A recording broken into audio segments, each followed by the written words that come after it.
everyone, my name's Catherine and welcome to my channel. And I did not expect to be making so many book videos lately, but honestly I've been reading so much and it's just what I kind of want to talk about. So I've talked about in previous videos books that I've been reading, but in this one I wanted to talk about books that I have gotten and plan to read. Some of them will be physical books and some will be off of a Kindle. So the first book I have is The Last Time I Lied by Riley Sager.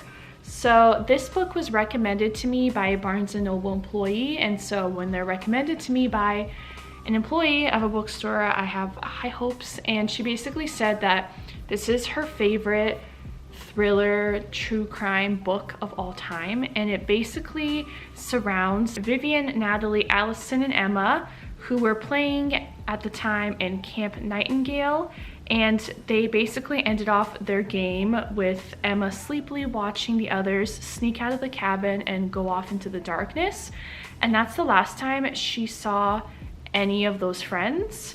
And then from there those friends go missing and no one knows what happened to them at all.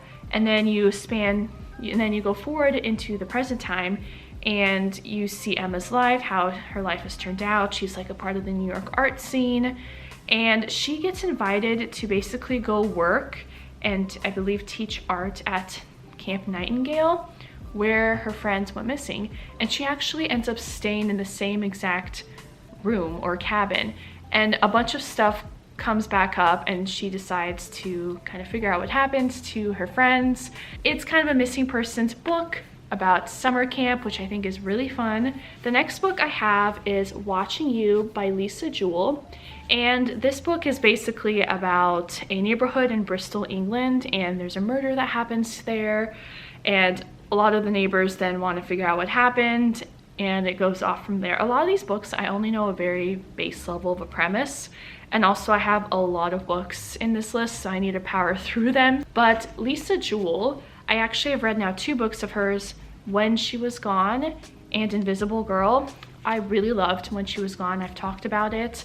I definitely recommend that book, unless you're like, it gets really dark, not gonna lie. So if you're not really into like dark crime books, then maybe not. Invisible Girl, I would give it like a 3 out of 5 stars. Now this book, The City We Became by N.K. Jemisin. This book was one that was recommended to me by a Barnes & Noble employee, and he like was raving about this book. He read this whole book. Like, this book is like 400 pages in a flight, one flight, and just half of it. So in a few hours. I was like, you're a fast reader, wow. But it's basically like a sci-fi book that's held in New York City, and I really don't know a lot about what will happen, so I'm gonna kind of go into this blind. But it basically says every city has a soul. Some are ancient as myths, others are as new and destructive as children. New York, she's got 6, and all 6 will be called to arms in the greatest battle the city has ever fought. So we'll see. Some of the comments online is like, this is such a weird book, but it's so good. So definitely interested. I don't read sci-fi too often, but I'm excited to switch it up and read this.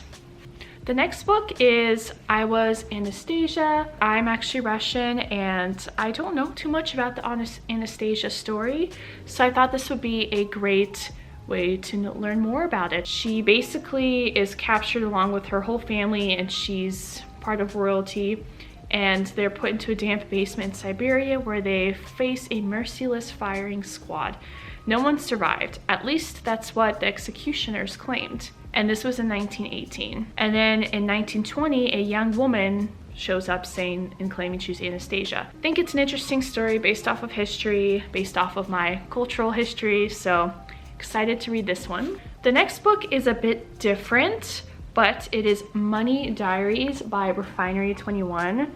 I tend to love reading more fictional stories, whereas this one it literally just goes into like different millennial, I believe, aged women's lives when it comes to their finances. You learn how much they make, you learn how much they budget, how much they save, how much, like, you see the cut of all of their finances. And I just think this was really cool because we just don't really talk much about finances, especially I feel like young women don't really talk about their finances.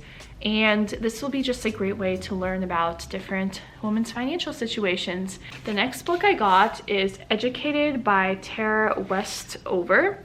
And this book I have seen everywhere, and it's been praised and it's been talked about, and I saw it in an Amazon bookstore one day for a good price and I just decided to go for it. So basically this book is about the author, so it's a biography, and she was 17 when she set foot in a classroom for the first time, and she was born in like the mountains of Idaho where she was preparing like end of the world stockpiling like things.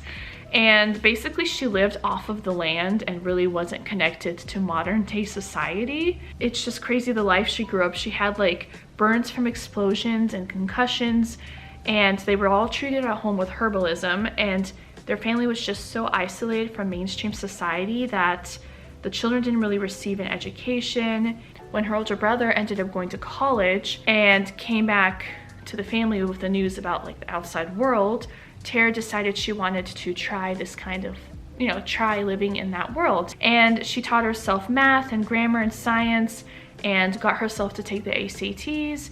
And from there, she goes to college and basically talks about how her life transformed by being educated and going to colleges. I'm somebody that got my master's degree. I love education. I enjoy being in school. So I thought this would be a really interesting memoir to read, and I'm excited to hear and read what all the hype is about. My next book is The Thursday Murder Club by Richard Osman. This book is about a local developer is found dead with a mysterious photograph left to his body. This is about a retirement village where there's some unlikely friends who meet weekly in a jigsaw room, and they decide to form a club to solve mysteries and crimes. And so when this mystery comes up, they come together, like all these retirees, to try to solve it. So I thought that was a interesting, kind of cute story. Oh, I don't know if you can say cute when it comes to solving crime, but I decided to get this and we'll see how I like it. The next book is A Gentleman in Moscow by Amor Towles. This is another book, Moscow surrounding Russia. And basically in 1922, a 30-year-old, he is deemed an unrepentant aristocrat by the Bolsheviks. And so he's sentenced to house arrest in a hotel near Kremlin. And he like meets different people at this hotel. But then fate puts the life of a young girl in his hands, and he has to basically protect the future she deserves. I'm just kind of curious to see where this goes, and I see this book a lot, so I want to also see what the hype's about. So the next book is The Night She Disappeared by Lisa Jewell. And basically this story is about a young couple who unexpectedly got pregnant. They decide one day to go out for the first time since the birth of their infant son, and they went to a party at a massive country estate that a new college friend was throwing. And this young couple, these young parents, then go missing. And so then it's about figuring out how they disappeared and what happened. So this is the newest novel by Lisa Jewell. You know, when you find an author you like, you want to continue reading her books. The last physical book I wanted to talk about is The Book of Joy by Dalai Lama and Desmond Tutu. I thought when, reading so many crime, murder, mystery, more sad books, this would be a good book to read, especially during Thanksgiving. In April 2015, Archbishop Tutu traveled to Dalai Lama's home to celebrate His Holiness's 80th birthday in order to create what they hoped would be a gift to others. So basically they wanted to answer the question of how do we find joy in the face of life's inevitable suffering. So it's them hanging out together for Dalai Lama's 80th birthday party, trying to solve this question. Okay, so the rest is off my Kindle. The first book on here is The Love Hypothesis. And I've seen this everywhere, a romance book about a PhD student who has some kind of experiment that she creates, and it's around romance and love, and it goes on from there. So I definitely want to read that. It sounds really cute. The next one is A Blizzard of Polar Bears by Alice Henderson. I read A Solitude of Wolverines, which I've talked about, and that was like one of my favorite books that I've read so far, at least the last couple of months. This story is about Alex, who's a biologist who works in conservation, and this is a series. So the first book, she went to the mountains of Montana, I believe it was, to track the population of wolverines there. And now she is going to, I believe it is the Arctic tundra within Canada, to look into polar bears. I like her series because it's a story about like a woman who's in conservation work, which I find really interesting, but it also ties it in with like a thriller aspect. The last book, there was a whole underground operation going on that she accidentally uncovered, which was wild.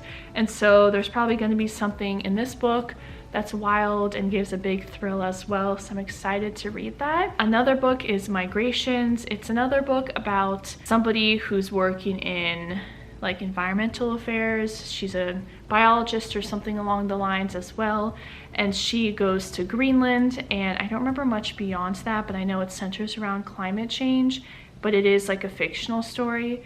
So I've heard really good things about it, and I want to read that as well. And then the last thing I have on here is the series A Quart of Thorns and Roses. My friend is obsessed with it and told me please at least read the first book.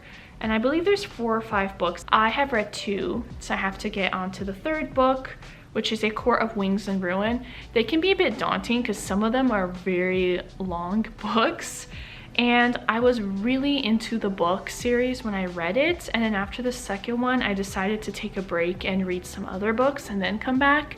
But now I'm having a hard time coming back into the series because I've been so into these books that I've bought, and it doesn't help that I'm going to bookstores all the time and finding more books even though I just wanted to look. Barnes & Noble employees are so good at just giving you good recommendations based on what you like, and then it's so convincing. But yeah, so I definitely have to continue reading that series. I definitely want to finish it, and I will get to it. But that is what I'm planning to read, and I don't know how long it's going to take me to read all of this. And let me know if you've read any of these, and if you can recommend anything else to me, even though I already have a huge list of books I want to read. Thank you guys so much for watching. I hope you have a great day or night whenever you're watching this, and I hope to see you in a future video of mine. Bye!